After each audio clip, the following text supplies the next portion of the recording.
Okay, my name's Barney Bernardo. I'm an acrylic artist. My medium that I use is a toothpick. Toothpicks I find, because I work in a lot of detail, but like, although this is a big lion, I always have tiny little things in the background that you can't do with a brush. And I do even those large parts, I do with the flow of a toothpick. My style is, I don't know. I developed this style after I had a dream. I had a dream of a river of oil, of paint flowing through one another. And in the same dream, I then saw a canvas standing, and I walked into the canvas, and the canvas paint separated into 7 layers, and I was standing in there and I could see the different layers, and that gave me a perspective of the layers of art and the flow of paint. And then from that day on, it's about 3 years back, my style changed and it just exploded. So that's how I get the same flow of the paint of the river I bring out in my paint. It's like the different colors, the waves of the paint flowing through the colors mixing, which you get shadows and stuff that you can't always I always get in paint another way. stuff. That has something to do with an experience I had, a soul experience. It's like the lion. When I was in Zimbabwe, I was walking, and 5 meters in front of me came this big male lion out of nowhere, and I thought, that's it, he's going to eat me. And I looked into those eyes, and all these things racing through it. Do you look at him? Do you look away? Do you look? But you could not help but look into the lion's eyes, and fortunately I think the lion ate, so the lion moved on. But I had such an experience of my soul that when I paint lions, that it reflects, it's like a reflection of my soul. And then when I travel a lot, so when I go to like Armenia or Georgia or America, and I experience something that is touches my soul, I bring it out in a painting, and then I try and bring it out in one canvas. I bring out the whole story, like, and I painted the story of Pocahontas, the journey, and how she got kidnapped and became Rebecca, and then died in the ocean on the ship back, and her husband John Rolfe and Captain Smith. The whole stories in one. Why I painted the Pocahontas painting was, I was going through Virginia on the Amtrak train, and I was reading this book about what was happening right there, what did happen right there when the founding fathers planted landed there, and how they kidnapped the woman that helped them, and the burden that she had to carry being in a foreign country. And it was just such a soul-moving experience in reading the story that I had to bring it out in a painting. But it's a very sad painting. It's not something that can really hang in a house. It's more like a museum painting, but it's beautiful. It's a beautiful painting. And then if you look at this one here, this is a painting about the Astana, the city Astana in Kazakhstan. Although it's a woman, the phoenix is I call it the Phoenix Astana. It's a story of Kazakhstan's hardship through communism, and how the country was built on pain and death, but now they're rising up out of the ashes. And this woman is, and the capital of Kazakhstan is actually built in the shape of the phoenix bird, because they can see that, because these people, they've had hundreds of nuclear bombs blasted on their soil. The people were buried by the millions from hunger, and now they're rising up for this phoenix out of. So I'm capturing that. Although a person that looks at the painting sees, oh, it's a beautiful woman, and it's called the Phoenix Astana. But when you know the story behind it, for somebody from Kazakhstan that will read the story, they'll say, they can they know what this is about. It's about this bird, this rising up of the, and it's beautiful people, the Kazakhstan people, how they're rising up from Genghis Khan, and all that hardship, the Soviet hardship, and how this president over there is leading them into new freedom and a new where they belong, and it's beautiful people. Some of the clients that buy my paintings, they buy the painting because they've got lots of money, but they buy the paintings and then they sit, and then when I run into them, they say, oh, this painting is so beautiful, I love it in my office, and then I said, but did you see the woman in the painting? And they'll say, there's no woman, it's a lion. I said, no, go look at the painting, look on the side, is there the lions and stuff. And they'll go back and they look and they phone me and they say, yo, we see this woman in the painting, now I can only see the woman, I've never seen the woman before.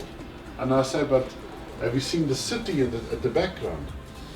Then they say, no, there's no city in the painting, it's a woman and a lion. I said, no, go look better. And then they go back and I say, okay, look at you have to look into the painting. And then they sit there and they say, and then suddenly they click and then they can see. When they start seeing the shadows the way I see it when I paint it, the shadows take you in and you start seeing into the distance. Then it's not a flat surface, it's like looking through a window into the distance, right? And you're looking beyond, then you start seeing mountain ranges and you start seeing cities and roads or whatever I'm trying to bring out. It's like in this one, I'm busy here. I'm putting people in the background. It's got another story to it, but then there's tiny little people here, a whole gathering of a family with a baby on a woman's back, and a woman sitting there and a man sitting there, and there's an old grandpa and all that. But when you look at it, you can walk past this painting for years and not see anything, unless you really sit and look at it. The best way is to actually put this painting, it's like what I do is I put it in front of my bed when I'm busy painting it to get the right angles in it. So when I wake up in the morning, my mind's fresh, I'm not looking at a picture that I'm already busy with, and then I start seeing the shadows and the lines and the stuff that I haven't been concentrating on. Then I see it refreshed, and then I start seeing differently. It's like whoever owned will start, if they come and stand here, they'll start seeing the things that I'm doing right there with this. And they'll just stand there and look.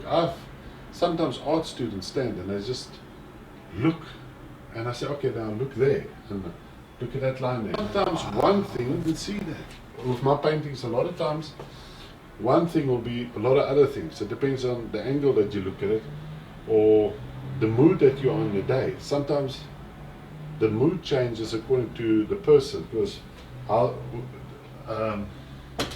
it's difficult to explain to somebody how that works. It's because it's a soul experience. Art school about 15 years back. It lasted, I can't remember if it was 2 weeks or 2 months. Me and the art lecturer just got fighting with it because I always want to do stuff my way. But then I started collecting art. I started buying up art pieces, and I've collected art for many years. I still do, and I've started looking at, and there's some people that really impress me. It's like Miru, which is totally not their style, Jackson Pollock, Esther Versteeg, people like they've got their unique style, and when you look at their work, you pick up their soul. You never, you can, when you walk into a shop full of paintings, there'll be brilliant paintings, but there'll be maybe one that touches your soul, because that artist painted from his soul. And it might not be the most beautiful painting, but it's the soul experience. It's you can actually walk into another place and you can identify that person's paintings just by picking up his soul on the canvas. And that's what art is about. It's about somebody reflecting their soul. It's not about their. I know I've got friends that can paint photos exactly, but it's not. You need to have a soul experience. It needs to be. It's all needs to be. All my paintings are something I experienced or something that deeply moved me, or and I usually try and capture it all in the whole story in one canvas. Like it looks like very confusing, but once you start to get to know this painting, you'll start seeing more. You'll start seeing what is this about. What is the story? The lion might not represent a lion. It might represent a country or a leader or a person or a like Cyrus the Great or a country like Assyria or something like that. It might represent something. Why make the lion blue and you see the woman there is blue and yellow, and I don't like the flesh colors, because the flesh colors is the outer casing of the human or the animal. I like to bring out the soul of that animal, the coldness or the joy or the love. Or if somebody is a very aggressive person, I bring out more the red and fire and hot. But with this lion, it was the coldness of the stare, the absolute authority, no fear. You're gonna die if I feel. So this is what I try to capture, and I bring it out through using of color. So I like to do. Somebody said I'm going through a blue period because I like to do, but I see it blue, or I see it green, and I like my yellow. It's also I'm not painting it to. I can't help myself. It's like I just can't help myself when I'm busy with a normal painting, and then the next minute I'm taking over with blue. It's like I lose control. It's like the soul man in me just starts taking over, and I can't stop myself. It's yeah. So this.